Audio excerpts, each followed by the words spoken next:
Oke, assalamualaikum warahmatullahi wabarakatuh. Halo teman-teman, apa kabar?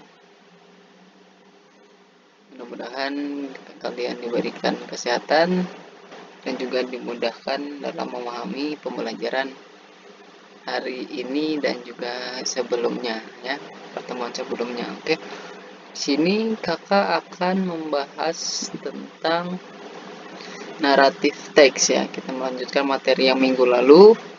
Yang minggu lalu kita sudah mempelajari namanya recount text. Nah, sekarang masuk ke materi naratif teks, ya. Oke, sekarang what is narrative text? Apa sih narrative text itu? Nah, narrative text itu atau teks narasi adalah salah satu jenis cerita teks yang berisi cerita imajinatif atau dongeng, ya. Jadi cerita imajinatif ini yang kayak gimana?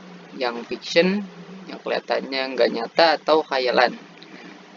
Nah, itu adalah cerita imajinatif yang nggak terjadi di dunia nyata, cuman imajinasi aja gitu. Nah, jadi kita tahu kan naratif teks itu hanya khayalan atau imajinasi yang nggak nyata gitu.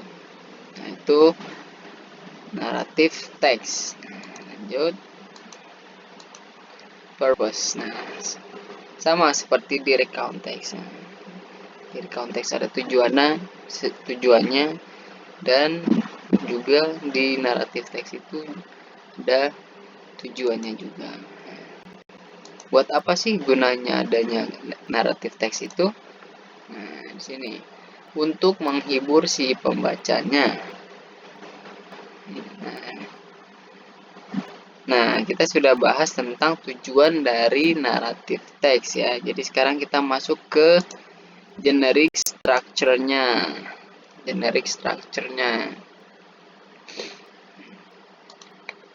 Nah, pasti kalian udah familiar kan dari istilah ini, orientation, ya.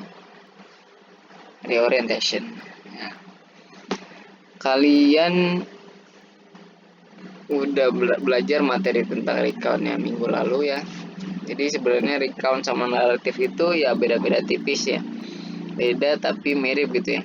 Oke, nanti dibahas di akhir materi ini, ya. Apa sih bedanya naratif teks sama recount teks? Nah, jadi sekarang kakak mau ngejelasin generic structure, ya, sebuah naratif teks.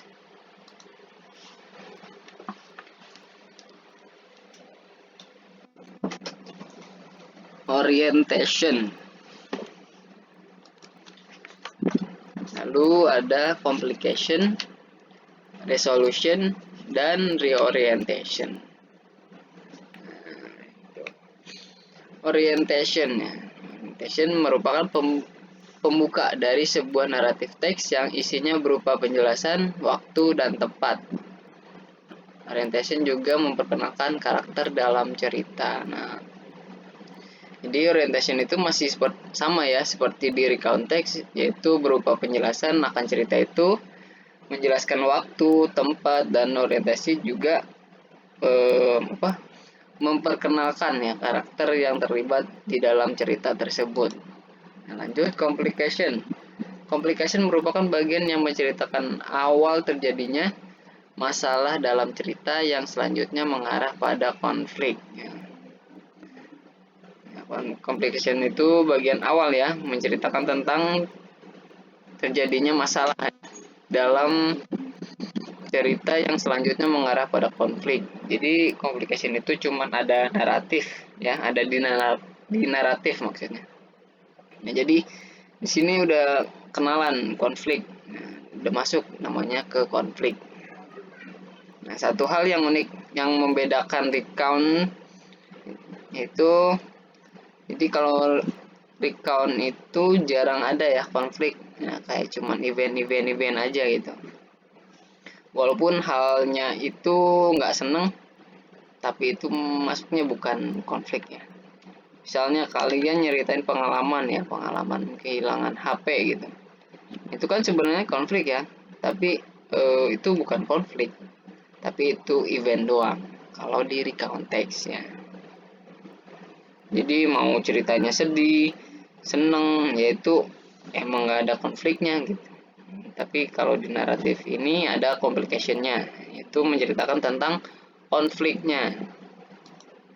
Resolution.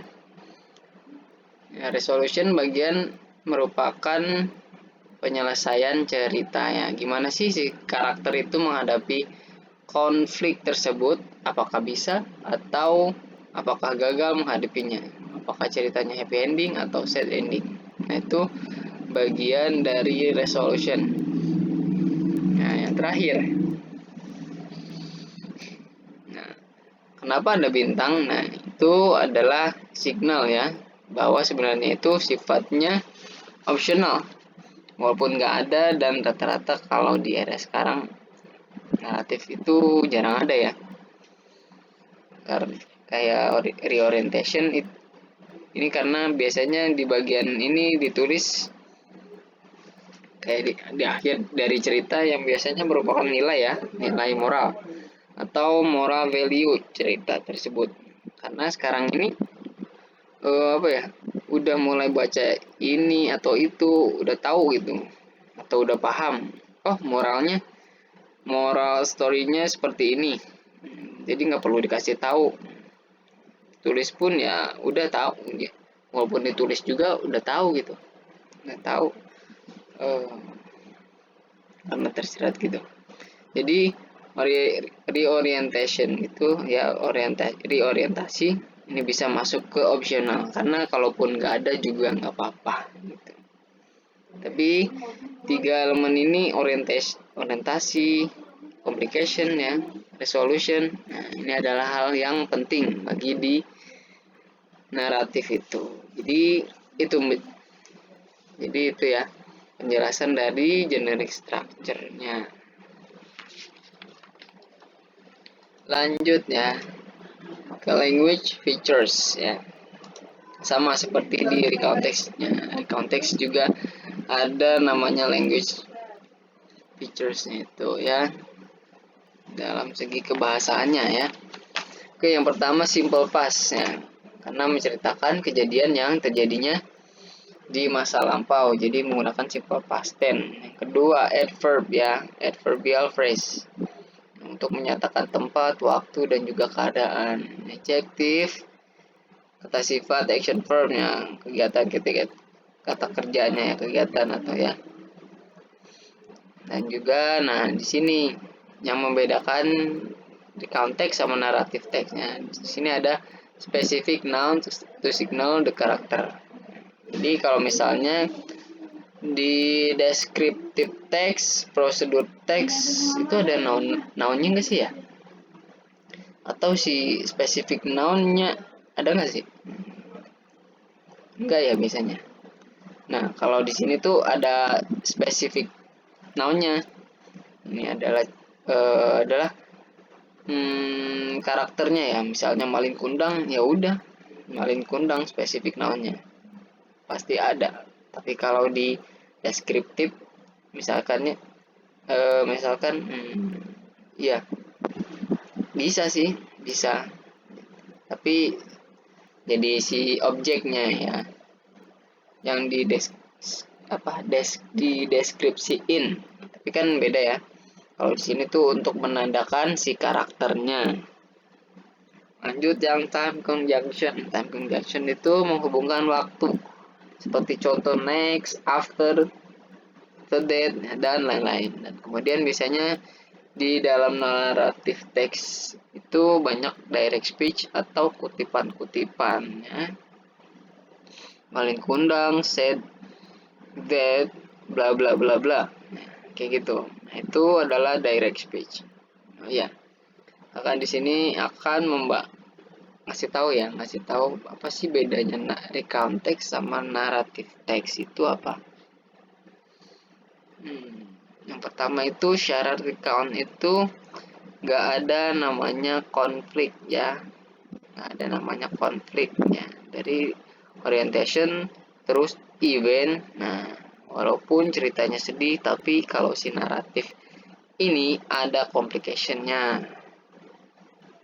Nah, itu kalau recount. Nah, terus kalau recount ini nggak imajinatif gitu. Tapi kalau misalkan di naratif ini imajinatif atau lebih luas itu. Lebih luas ceritanya kayak gitu. Kalau di naratif teks itu. Ini tuh ya. Nah, sudah. Mungkin cukup sekian dari kakak ya untuk membahas tentang naratif teks itu. Dari pengertiannya, naratif itu apa sih, tujuannya apa, terus struktur dalam penggunaannya seperti apa, terus dalam segi kebahasannya seperti apa. Nah, itu mungkin itu aja ya. Mungkin cukup sekian dari kakak. Wabillahi taufiq wal hidayah. Nasrun minallah wa fathun qarib. Wa basyiril mu'minin. Wassalamualaikum warahmatullahi wabarakatuh.